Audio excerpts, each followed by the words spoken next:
हाँ जी बॉस, कैसे हैं? तो एनएल ओवरसीज़ में स्वागत है। आज की अपडेट मैं लेके आया हूँ दोस्तों, रशिया की। जो हम 3 इयर्स का ओपन वर्क परमिट कर रहे हैं, आपको बता दूँ पूरे यूट्यूब पे सबसे सस्ता काम हम ये कर रहे हैं। आप क्रॉस चेक कीजिएगा, पहले हमारे रेट पता कीजिए, फिर बाद में आप सबके रेट पता कीजिए, फिर हमारे पास आइए, कोई दिक्कत नहीं है। क्योंकि डंके की चोट पे कहते हैं, क्योंकि मेरा डायरेक्ट एम्प्लॉयर के साथ में मीन्स वहाँ पे जो रशियन लॉयर है, मेरा डायरेक्ट वहाँ से काम है। ठीक है। आपको पता होगा, जैसे कि मैं आपको पहले बता देता हूँ कि भाई मैं ऑलरेडी रशिया विजिट कर चुका हूँ, मैं जाता भी रहता हूँ बिजनेस वीज़ा पे, क्योंकि मेरा वहाँ काम है। ये मेरी टोपे में फ़ोटो, ये मेरी दमदम मॉल की फ़ोटो, और ये मेरा रेड स्क्वायर का फेमस एरिया, आप समझ गए होंगे। तो अब इसमें क्या है, न्यू रूल्स कुछ चेंज हुए हैं आफ्टर लैंडिंग। जो भी हमारे क्लाइंट्स जाएंगे, मतलब मान के चलिए जो जाएंगे, अब कुछ रूल्स चेंज हुए और रूल्स के अपडेट मैं आपको देने आया हूँ। एक तो रूल्स चेंज हुए हैं। 3 इयर्स का ओपन वर्क परमिट क्यों मैं इतना फोर्स करता हूँ लोगों को, कि क्या रीजंस है रशिया का, किस तरह से, तो थोड़ा डिस्कस कर लेते हैं। बाकी 9873989862 पे आप मुझे व्हाट्सअप मैसेज करते हैं, ये कॉल मैं उठाता हूँ। और 8700982348 पे करेंगे तो हमारे कलीग उठाएंगे और वो ही आपके सोल्यूशंस देंगे। तो आप देख सकते हैं जिस जैसे भी आपको सही लगे। तो ये कुछ फोटो है मेरी, ठीक है। आप देखेंगे बाहर ठंड होती है, अंदर गर्मी होती है मॉल के अंदर। ओल्ड प्रोसेस में क्या था, आफ्टर लैंडिंग की बात कर रहा हूँ। ये जो प्रोसेस चेंज हुआ है ये आफ्टर लैंडिंग का है। लैंडिंग का इन द सेंस जब आप रशिया पहुंच जाते हैं डीएमई एयरपोर्ट पे या फिर मॉस्को एयरपोर्ट पे, क्योंकि यार 4-5 एयरपोर्ट हैं रशिया मॉस्को के अंदर। मैं यहाँ मॉस्को की बात करूँगा, कैपिटल सिटी की, क्योंकि हम 3 इयर्स का जो ओपन वर्क परमिट लगा के देते हैं वो मॉस्को के लगाते हैं, क्योंकि मॉस्को में ही सैलरी सबसे ज़्यादा है। अगर आपको कजान का दे दूँ, सेंट पीटरबर्ग का दे दूँ, वहाँ सैलरी कम है। सेंट पीटरबर्ग में मोटा मोटा 2500 रुपये एक दिन का बन जाता है, कजान में 2000, लेकिन मॉस्को में बात करें तो 3000 के आसपास बनता है। तो पहले क्या था कि भाई ओल्ड प्रोसेस क्या था, लैंडिंग हो गई, रजिस्ट्रेशन हो गया 2 दिन में, फिर आपने उसी 2 दिन के अंदर सिम भी खरीद ली, ठीक है। उसी 2 दिन के अंदर फिर मेडिकल हो गया और बंदा 7वें दिन काम पे चढ़ जाता था। तो ये एक स्मूथ प्रोसेस था कि वह हम काम पे उसको कर देते। ये बेसिकली एक प्रोसेस था। अब न्यू प्रोसेस को समझते हैं फटाफट। देखो तो दोस्तों, न्यू प्रोसेस में ये है, after landing please buy SIM. अब कौन सी लोगे, मैं ऑनेस्टली बात करूंगा, ये आपने सोचना है। एम टी सी की ले लेना ज़्यादा बेटर है, मेगाफोन मत लेना, क्योंकि मेगाफोन के अंदर नेटवर्क नहीं आते। बाहर तो ठीक काम करता है लेकिन अंदर नेटवर्क नहीं आते। तो एम टी सी की लेना, क्योंकि उनकी तो रशिया की दीवारें बड़ी मोटी मोटी होती हैं, तो एम टी सी के नेटवर्क काम करते हैं। भाई मैं क्यों कह रहा हूँ कि बाय सिम फ्रॉम एयरपोर्ट, महंगी पड़ेगी। बाहर लोगे 1000 रुपये की मिल जाएगी, एयरपोर्ट पे डेफिनेटली 2000 से 2500 की पड़ेगी। मैं खुद कह रहा हूँ, कोई सी भी कंपनी की ले सकते हो आप, अपने हिसाब से देख लेना। लेकिन रीज़न इसके पीछे यही है कि अगर आपने सिम वहाँ से एयरपोर्ट से नहीं ली, तो आपको सिम खरीदने में 7 से 8 दिन लग जाएंगे। इसका प्रोसेस है, मैं बताऊँगा क्यों।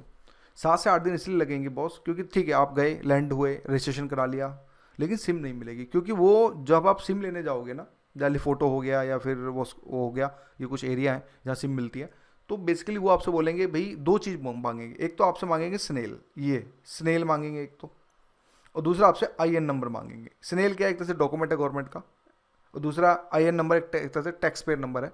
जब तक आगे भाई ये डॉक्यूमेंट नहीं होंगे, ध्यान से समझना, तो आपको जो है सिम नहीं मिलेगी।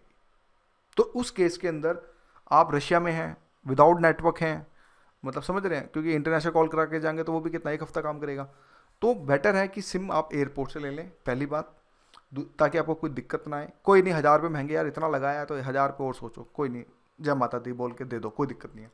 फिर उसके बाद रजिस्ट्रेशन आपको पता है 2 दिन में हो जाता है।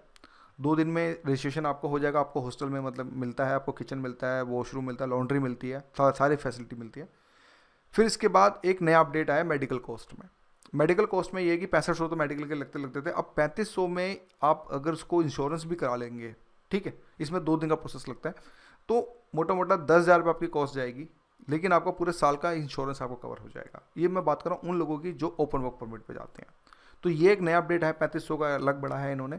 तो ये एक चीज़ होगी। दूसरा, स्नेल और आईएन नंबर भी मस्ट कर दिया है।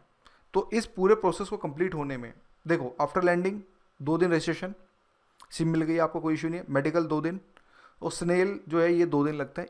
ये मतलब कि अगर बात करें, जैसे कि हेल्थ इंश्योरेंस की कॉस्ट मैंने आपको बता दी है।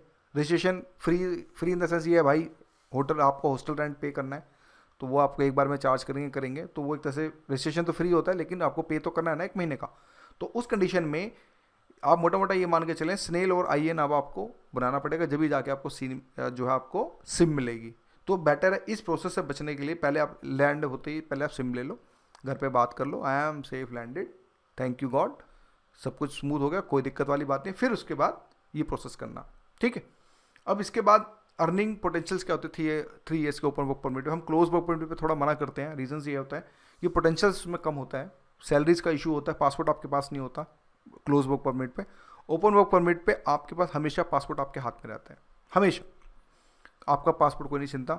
देखो जो वेजेस है ना, देखो कमेंट कर देना अगर झूठ बोल रहा हूँ, तो जो बंदे रशिया में वो खुद बता देंगे। मान के चलो स्टार्टिंग 250 रूबल से होती है, rouble Indian money same same है, और 320 रुपये घंटे तक भी जाती है। लेकिन स्टार्टिंग में 320 रुपये घंटा आपको नहीं मिलेगा, 370 भी जाता है भाई, ऐसी बात नहीं है।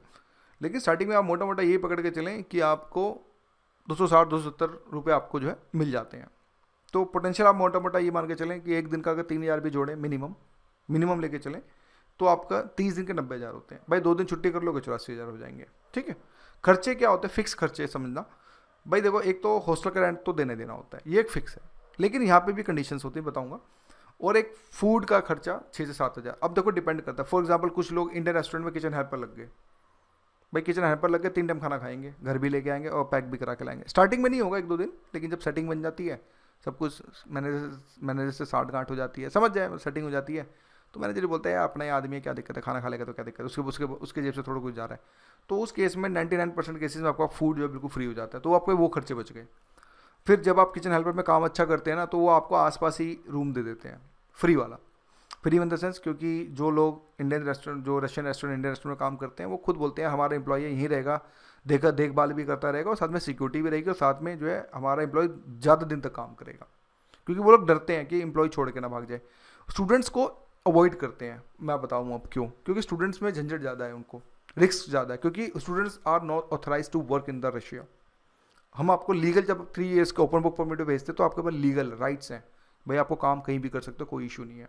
पहली बार में हम काम लगवा के देते हैं, क्योंकि हम बोलते हैं कि भाई पहली जॉब हमारी तरफ से 6-7 महीना, 8 महीना, 10 महीना देख लो, अगर तुम्हें बेटर लगता है कहीं और चेंज कर लो, ओपन वर्क परमिट है, कहीं भी चेंज करो, कोई दिक्कत नहीं है। तो ये सब चीज़ें होती हैं। तो इस केस में क्या होता है कि अगर मान लो आपको फूड फ्री मिल गया, हॉस्टल रेंट भी आपका मान लो आपको कंपनी ने दे दिया, ये खर्चे भी कट हो जाते हैं, सूखी सूखी सैलरी बचती है। मेट्रो कार्ड लगेगा नहीं, क्यों, बगल में रहते हो, जब किसी दिन जाना हो 75 रुपये का, कितना 375 रुपये का एक दिन का बनता है, आई थिंक 375 रुपये का, हाँ शायद में भी, हाँ मुझे याद है 375 का। तो 375 का एक दिन बना लो, घूम घाम लो, फोटो वोटो खींच लो, रील बना लो, आ जाओ। तो कुल मिला के आपके पोटेंशियल जो है, और हाँ ऐसे बंदे हैं हमारे पास जो सूखी सैलरी बचा रहे हैं, कुल माल के मान के चलो 90,000, मतलब 84-85,000 कमाते हैं, हद मार के 10,000 रुपये खर्चा नहीं आता इनका, और सारा पैसा सूखा भेज रहे हैं, यानी कि वो यूरोप से भी ज़्यादा पैसा कमा रहे हैं कम बजट में। तो पहली बात, रशिया का 3 ईयर का ओपन वर्क परमिट मैं करता हूँ, धक्के की चोट पे कहता हूँ, आप हर जगह पहले रेट पता कर लो, लास्ट में मेरे पास आओ, फिर मैं आपको अपना रेट बताऊँगा, आप खुद चौंक जाओगे, क्योंकि मेरा डायरेक्ट काम है। मैं रशिया आता जाता रहता हूँ, मान के चलो साल में 2 बार रशिया, 1 बार मलेशिया भी जाने वाला हूँ 1-2 हफ्ते में, क्योंकि मेरे कुछ मीटिंग्स हैं वहाँ पे, डायरेक्ट मुझे कॉन्टैक्ट्स एम्प्लॉयर्स के साथ मेरी बात चल रही है। तो ये सब चीज़ें हैं, जेनमिटी के साथ बात कर रहा हूँ। देखो यार, बचाने वाले आदमी 80,000 भी बचाते हैं, ना बचाने वाले आदमी 20,000 भी नहीं बचा पाते, फिर अय्याशी करते हैं, रशियन के पीछे भागते हैं, समझ जाओ फिर मैं क्या बोलूँ, क्लब्स में भागते हैं, क्योंकि ओपन कल्चर है ना, बहुत ज़्यादा ओपन कल्चर, फ्रेंडली कल्चर है, लड़कियाँ ज़्यादा हैं वहाँ, लड़के कम हैं, तो वहाँ फ्रेंडशिप ऐसे हो जाती है। तो लड़के जो कम एज के होते हैं, लाइक 30 से नीचे होते हैं, तो ओबियसली थोड़ा मन भी करता है कबूतरबाजी करने का, तो उस कंडीशन में फिर वो लोग फंसते चले जाते हैं। जो लोग स्ट्रिक्टली अपने फैमिली को देखना चाहते हैं, अपनी वाइफ को, अपने बच्चों को, उनके लिए रशिया भी एक बेस्ट ऑप्शन है, एक तरह से देखा जाए, कोई दिक्कत नहीं है। वॉर कुछ नहीं चलती भैया, मॉस्को में जैसे दिल्ली है, मुंबई है, वैसे ही सेम कहानी वहाँ पे है, ठीक है। बॉर्डर एरिया पे है, मैं खुद कहता हूँ बॉर्डर एरिया पे है। बस ये सब चीज़ें मैंने आपको बताई ताकि मैं आपको पोटेंशियली आपको बता सकूँ। प्रोसेस में क्या होता है, इसमें प्रोसेस में दोस्तों ऐसा होता है कि पहले इन्विटेशन आता है, फिर वर्क परमिट इश्यूज़ होते हैं, फिर आपका स्टैंपिंग हो जाती है। ये तीनों प्रोसेस होने में 60 से 70 दिन लगते हैं। इन्विटेशन आ गया, 99.9% काम हो गया। मेन होता है इन्विटेशन, क्योंकि वो गवर्नमेंट की मिनिस्ट्री से आता है। इन्विटेशन हो गया, वर्क परमिट तुरंत निकल जाता है, स्टैंपिंग तुरंत हो जाती है, और 5 पास भी जो है बंदा ECNR SNR सारे पासपोर्ट आप जो है अप्लाई कर सकते हो, ऐसा कोई इशू नहीं है। तो ये हमारा कुल मिला के जो है प्रोसेस होता है। इसके लिए हम पे आफ्टर वीज़ा भी कर लेते हैं। कोई आदमी भाई जिनको शक मतलब ट्रस्ट नहीं है, आओ, मोस्ट वेलकम, घर पे आओ, चाय पियो। हाउस नंबर उत्तम नगर में रहता हूँ, आपका एड्रेस आप व्हाट्सअप करेंगे तो मैं आपको एड्रेस पूरा भेज दूँगा।